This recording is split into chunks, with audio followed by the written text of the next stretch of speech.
Start है क्या? स्वागत है आपका फिर से केमिस्ट्री के रैपिड रिवीजन सेशन में। आज हम लोग केमिस्ट्री का लेक्चर नंबर 2 आउट ऑफ 9 करने वाले हैं। मैंने लेक्चर नंबर दूसरा, टोटल 9 लेक्चर है, उसमें से दूसरा करने वाले हैं और ये एक पार्ट 1 है, ठीक है। पार्ट 1 ही है इसका, ठीक है, एक ही पार्ट है।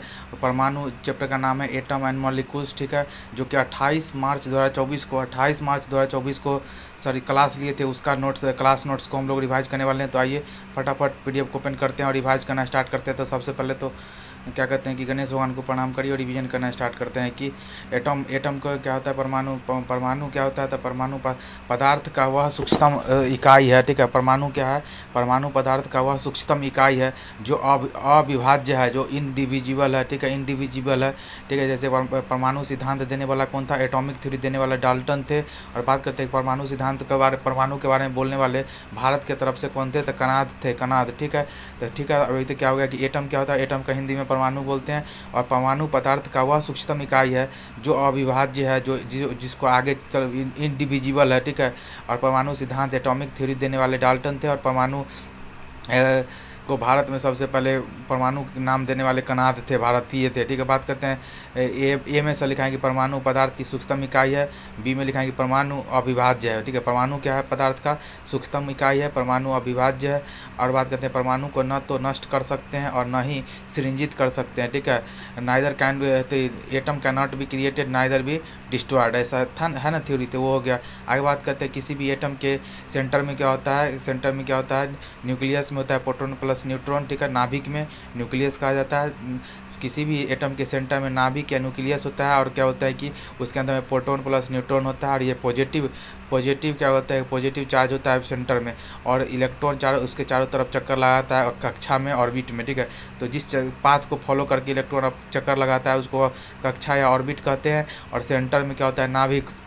सेंटर नाभिक में न्यूक्लियस में होता है जो कि प्रोटॉन या न्यूट्रॉन कहलाता है, ठीक है। प्रोटॉन प्लस न्यूट्रॉन दोनों जोड़ने से क्या बोलता है? न्यूक्लियस बनता है और ये पॉजिटिव चार्ज होता है। आगे बात करते हैं कि परमाणु मॉडल, ठीक है। परमाणु मॉडल, जिसका परमाणु मॉडल देने वाले सबसे पहले कौन थे? तो जे थॉमसन साहब थे, जो 1891 में जे थॉमसन ने प्लम पुडिंग मॉडल दिए थे। कौन दिए थे? Plum pudding model. कौन सा?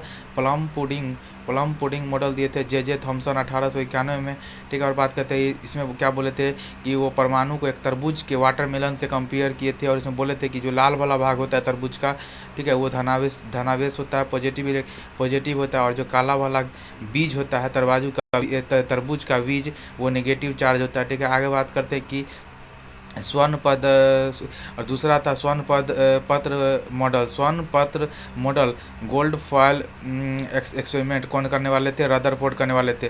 तो पहला तो क्या होता है? प्लम पुडिंग मॉडल देने वाले कौन थे? जे थॉमसन 1891 में।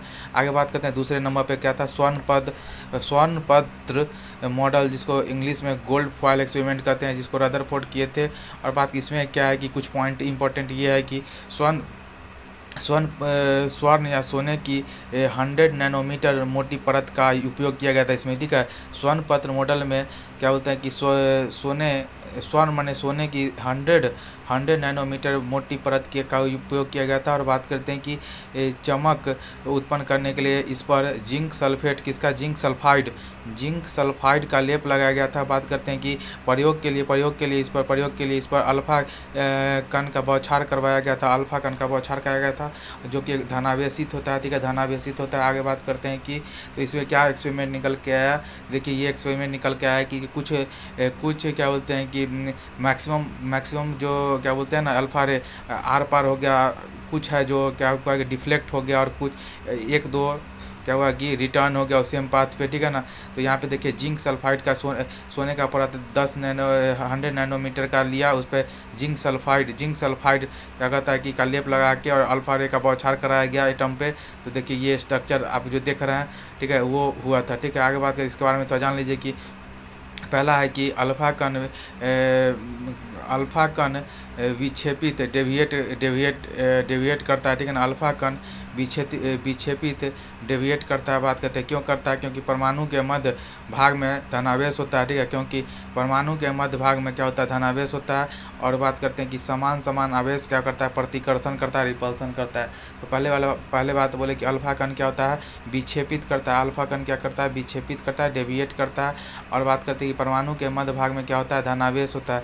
परमाणु के मध्य भाग में क्या होता है, धनावेश होता है, पॉजिटिव होता है। और समान समान आवेश क्या करता है, प्रतिकर्षण रिपल्सन करता है। दूसरा क्या है कि अधिकांश किरणें सीधा निकल जाती है। अधिकांश किरणें सीधा निकल जाती है, क्यों निकलती है, क्योंकि परमाणु का अधिकांश भाग खाली होता है। ठीक है, क्या होता है कि अधिकांश किरणें सीधा निकल जाती है क्योंकि परमाणु का जो एटम होता है उसका अधिकांश भाग खाली होता है। तीसरा है कि कुछ किरणें मध्य भाग में टकराकर वापस लौट जाती है। क्यों लौटती है, क्योंकि मध्य भाग में कोई द्रव्यमान है। ठीक है ना, क्योंकि मध्य भाग में कोई द्रव्यमान है। नाभिक में क्या होता है, न्यूक्लियस होता है जिसमें धनावेश के कारण क्या होता है, कुछ क्या बोलते हैं कि अल्फा रे वापस लौट जाती है अपने सेम पाथ को फॉलो करते हुए। ठीक है, नोट में ऐसा लिखा है कि नाभिक को खोज करने वाला जो कि नाभिक धनावेशित होता है ना, ये बात खोज करने वाला कौन था, रदरफोर्ड था।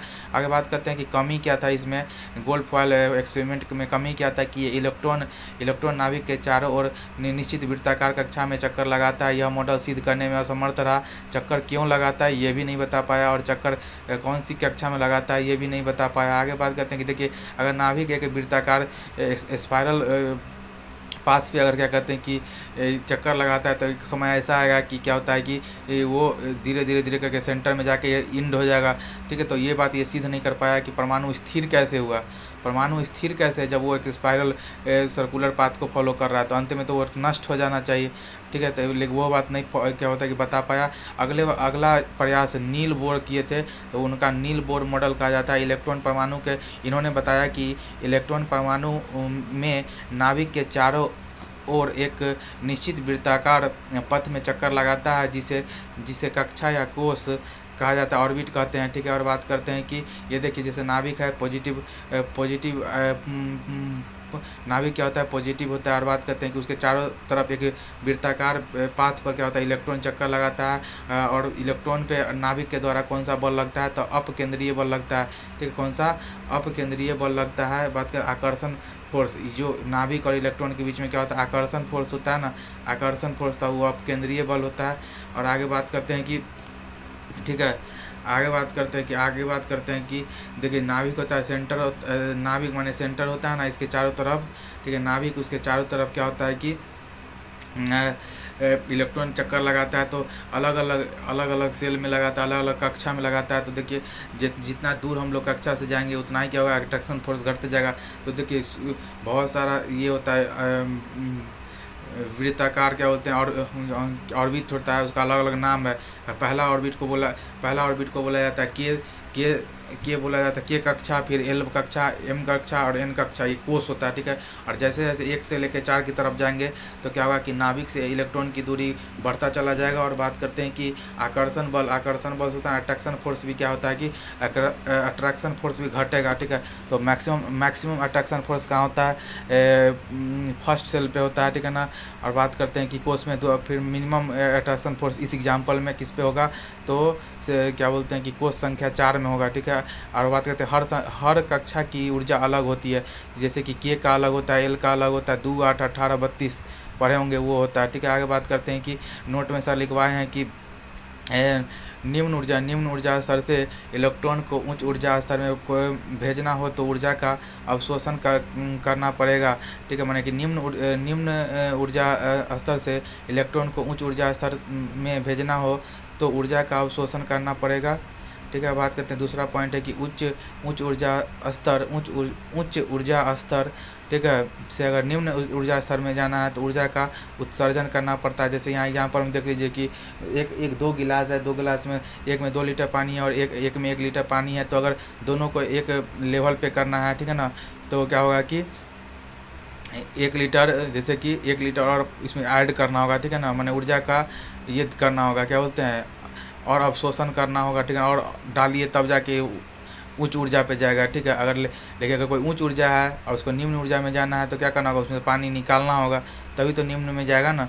ठीक है, इतना बात क्लियर हो गया। आगे बात करते हैं कि कोष, उसका नाम क्या होता है, KLMN आपको बता दिया। अलग अलग सेल होता है, अलग अलग ऑर्बिट है, तो उसका नाम है, पहला वाले को K है, दूसरा L है, तीसरा M है, चौथा N है। ठीक है, उसका अधिकतम इलेक्ट्रॉन रखने का किसी भी कोष में अधिकतम इलेक्ट्रॉन की संख्या रखने का क्या फॉर्मूला होता है, 2n² होता है, सब लोग जानते हैं। ठीक है, तो K का हो जाएगा 2 × 1 का स्क्वायर, तो 2, 8, 18, 32 ये होता है। इसको अब ये हो गया। और बात करते हैं हर एक कोष का एक उपकोष भी होता है, हर एक कोष का अपना उपकोष होता है, ठीक है ना, SPDF, ठीक है। हर एक कोष का, हर एक ऑर्बिट का क्या होता है कि अपना एक उपकोष होता है SPDF। और बात करते हैं कि अधिकतम इलेक्ट्रॉन, मैक्सिमम अधिकतम इलेक्ट्रॉन कैसे तो SPDF में भी अधिकतम इलेक्ट्रॉन, S में 2 अधिकतम आ सकता है, P में 6, D में 10 और F में 14। तो 2 6 10 14, 2 6 10 14, 2 6 10 14, 2 6 10 14, ठीक है। तो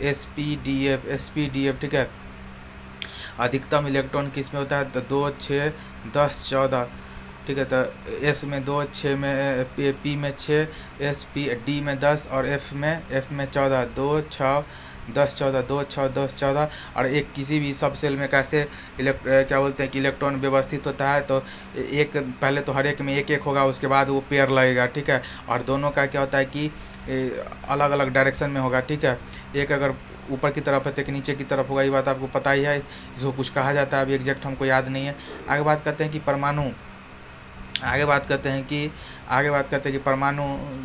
परमाणु के बारे में थोड़ा सा जानिए कि उसका मूलभूत कण क्या होता है। 3 होता है, इलेक्ट्रॉन, प्रोटॉन, न्यूट्रॉन होता है। इलेक्ट्रॉन पे नेगेटिव चार्ज होता है, प्रोटॉन पे पॉजिटिव चार्ज होता है, न्यूट्रॉन न्यूट्रल होता है। और बात करते हैं इसका खोज कौन किया, उसका आवेश कितना होता है उस पर, और उसका द्रव्यमान क्या होता है उसको देखिए। तो खोज करने वाला, इलेक्ट्रॉन के खोज करने वाला कितना कौन है, J.J. थॉम्सन है। इस पर आवेश कितना होता है तो ऋणात्मक होता है, लेकिन कितना होता है तो -1.6 × 10⁻19 कूलम होता है। अब द्रव्यमान कितना होता है तो 9.1 × 10⁻31 kg होता है। उसी तरह का प्रोटॉन पे क्या होता है, खोज करने वाले गोल्डस्टीन है। और बात करते हैं कि गोल्डस्टीन है, ठीक है। और बात करते हैं कि ये धनावेश होता है, इस पर 1.6 × 10⁻19 कूलम होता है, ठीक है। ये क्या कहते हैं आवेश। और द्रव्यमान कितना होता है 1.67 × 10⁻27 kg, 1.67 × 10⁻27 kg होता है। और बात करते हैं कि न्यूट्रॉन का बात करें तो इसकी खोज करने वाला जेम्स चाडविक है, और इसका, ठीक है। और ये उदासीन होता है, इस पर क्या होता है आवेश 0 होता है। इस पर इसका कुल द्रव्यमान 1.6 × 10⁻27 kg होता है, ठीक है। बात क्लियर है। आगे बात करते हैं कि इसका ट्रिक कैसे याद रखेंगे कि J.J. थॉम्सन, गोल्डस्टीन और जेम्स चाडविक का कैसे ट्रिक याद रखेंगे। तो देखिए एक ट्रिक होता है कि ईट पर गौरव नाचे, ई से हो गया इलेक्ट्रॉन, ट से हो गया थॉम्सन, पर से हो गया प्रोटीन, गौरव से हो गया गोल्डस्टीन, ना से हो गया न्यूट्रॉन, च से हो गया चाडविक। क्लियर हो गया। आगे बात करते हैं कुछ एग्जाम में सवाल पूछा गया है कि इलेक्ट्रॉन की खोज कब हुआ था, तो 1897 में। इलेक्ट्रॉन का कब हुआ था 1897 में। प्रोटॉन का भार किस तत्व के बराबर होता है, तो हाइड्रोजन के बराबर होता है। आगे बात करते हैं BPSC में सवाल पूछा था। और बात करते हैं कि इलेक्ट्रॉन का भार कितना होता है। इलेक्ट्रॉन का भार होता है 1/1800 इंटू हाइड्रोजन का भार, ठीक है ना, 1/1800 इंटू हाइड्रोजन का भार। आगे बात करते हैं कि प्रोटॉन का द्रव्यमान कितना होता है, तो हम लोग को पता है 1.67 × 10⁻31 होता है। लेकिन अगर ग्राम में, तो केजी में ना हुआ, ग्राम में करना है तो 3 घटा दीजिए, तो 27 में से क्या बोलते हैं कि प्रोटॉन पे कितना होता है सो देख लीजिए। प्रोटॉन पे 1.67 × 10⁻37 kg होता है। 37 में से 3 घटा दीजिए तो 24 हो जाएगा। तो 1.67 × 10⁻24 ग्राम हो गया, ठीक है। क्लियर है, ताकि 1 kg में 1000 ग्राम होता है, इसे कन्वर्ट कर लिए, ठीक है। आगे बात करते हैं इलेक्ट्रॉन का खोज 1897 में हुआ था। लेकिन न्यूट्रॉन का, ठीक है, न्यूट्रॉन का कब हुआ था, न्यूट्रॉन का तो 1932 में हुआ था। लेकिन प्रोटॉन का दो है, एक है 1909, एक है 1920। प्रोटॉन का 1909 1920 जो रहा वो मार दीजिएगा। आगे बात करते हैं कि अन्य कण के बारे में बात करें तो मेसॉन के बारे में बात करें। मेसॉन का, इसका खोज किसने किया था, युकावा ने किया था, ठीक है। मेसॉन का खोज किसने किया, युकावा, ठीक है ना। मेसॉन का खोज युकावा ने किया। इसमें पॉजिटिव और नेगेटिव दोनों क्या बोलते हैं कि प्रॉपर्टी होता है, नेगेटिव और पॉजिटिव दोनों इस पे होता है, आवेश होता है। और अब बात करते हैं कि पॉजिट्रॉन का खोज एडरसन किया था। पॉजिट्रॉन का खोज किसने किया, एडरसन ने किया। इसका फुल फॉर्म क्या होता है कि मैंने किस से मिलकर बनाया, तो पॉजिटिव प्लस ट्रॉन का मतलब होगा पॉजिटिव प्लस इलेक्ट्रॉन से मिलकर बनाया। इस पर द्रव्यमान इलेक्ट्रॉन के बराबर होता है, आवेश धनात्मक होता है। बात करते हैं न्यूट्रॉन का, न्यूट्रिनो का खोज पाउली ने किया था। और ये क्या बोलते हैं कि ये एक आवेश रहित है और बहुत कम द्रव्यमान ठीक है, पाउली ने खोज किया था। और बात करते हैं कि आवेश रहित होता है, ठीक है, और बहुत कम द्रव्यमान होता है इसका। इसको कौन सा प्रयोगशाला में इसको खोजा गया था, तो बात करते हैं INO, ठीक है, Indian neutrino observatory, Theni, Tamil Nadu में इसको क्या कहता है कि उस प्रयोगशाला में इसके बारे में पता लगा था। बात करते हैं गोल्ड पार्टिकल क्या होता है, तो ब्रह्मांड का जो मूलभूत कण होता है उसको गोल्ड पार्टिकल कहा जाता है। इसको खोजने वाले कौन थे, हिग्स थे, पीटर हिग्स और सत्येंद्र नाथ बोस थे, ठीक है। तो इसको हिग्स बोसोन क्या बोलते हैं कि हिग्स बोसोन कण कहा जाता है। आगे बात करते हैं कि मॉलिक्यूल अणु का बात करें तो देखिए क्या होता है कि अणु परमाणु, अगर दो परमाणु अगर मिलता है ना, दो परमाणु मिलता है तो अणु बनता है, मॉलिक्यूल बनता है। और मॉलिक्यूल जो होता है, अणु होता है, इसका स्वतंत्र अस्तित्व संभव है। अगर बात करते हैं कि लेकिन क्या होता है कि परमाणु का स्वतंत्र अस्तित्व संभव नहीं है।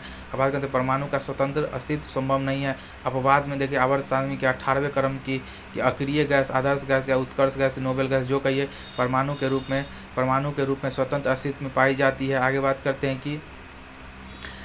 करते हैं कि इनर्ट गैस का बात करें तो क्या होता है कि ट्रिक होता है इसका, हरवजन, नेहरा, अगरकर, जीरो रंग, ठीक है, माने कि helium, neon, argon, krypton, xenon, radon हो गया, ठीक है ना। हीलियम हल्की गैस होता है जो कि हल्की गैस होता है जो गुब्बारे वायुयान के टायर में भरते हैं, ठीक है ना, हीलियम, ठीक है। आगे बात करते हैं कि नियॉन का था, नियॉन बल्ब में और CFL में इस्तेमाल करते हैं। बात करते हैं जिनॉन का, जो कि जिसको जिनॉन को अजनबी गैस, स्ट्रेंज गैस कहा जाता है। और रेडॉन को भूकंप से पहले रिसाव किसका होता है, रेडॉन का होता है।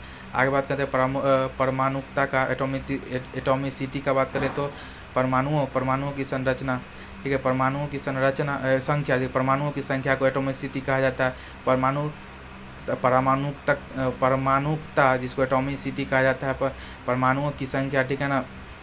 एग्जाम्पल के तौर पे देखिए, एग्जाम्पल के तौर पे क्या होता है कि ऑक्सीजन हो गया, ऑक्सीजन में क्या हो गया, O2 लिखा जाता है। इसका परमाणुकता कितना हो गया, 2 हो गया। और बात करते हैं S8 माने सल्फर का 8 हो गया, सल्फर 8, तो इसका परमाणुकता एटोमिसिटी 8 हो गया। H2 का क्या हो गया, 2 हो जाएगा। सामान्यतः गैस का परमाणुकता कितना होता है, 2 होता है। अब बाद में 18 वर्ग के अक्रिय gas, helium, neon, argon, krypton, xenon, radon, ये इनर्ट गैस का 1 होता है, ठीक है। आगे बात करते हैं कि और सामान्यतः बाकी गैस का क्या होता है, 2 होता है। आगे बात करते हैं कि ठीक है, जैसे आर्गन हुआ, ठीक है, तो AR हुआ, AR1 है, ठीक है। इसका मतलब क्या हुआ, AR1 हुआ मतलब मोनो एटॉमिक होता है, मोनो एटॉमिक, ठीक है। जैसे मोनो के लिए 1 होता है, डाई के लिए 2 होता है, ट्राई के लिए 3 होता है, ट्राई पेंट हेक्स माने 6 हो गया, ऑक्ट माने 8 हो गया, ठीक है ना। और बात करते हैं कि मोनो एटॉमिक मतलब सिंगल एटम वाला, ठीक है, ये हो गया। तो इसी के साथ हमारा आज का रिवीजन सेशन समाप्त होता है। मिलते हैं फिर किसी नए रिवीजन सेशन में, तब तक के लिए बाय।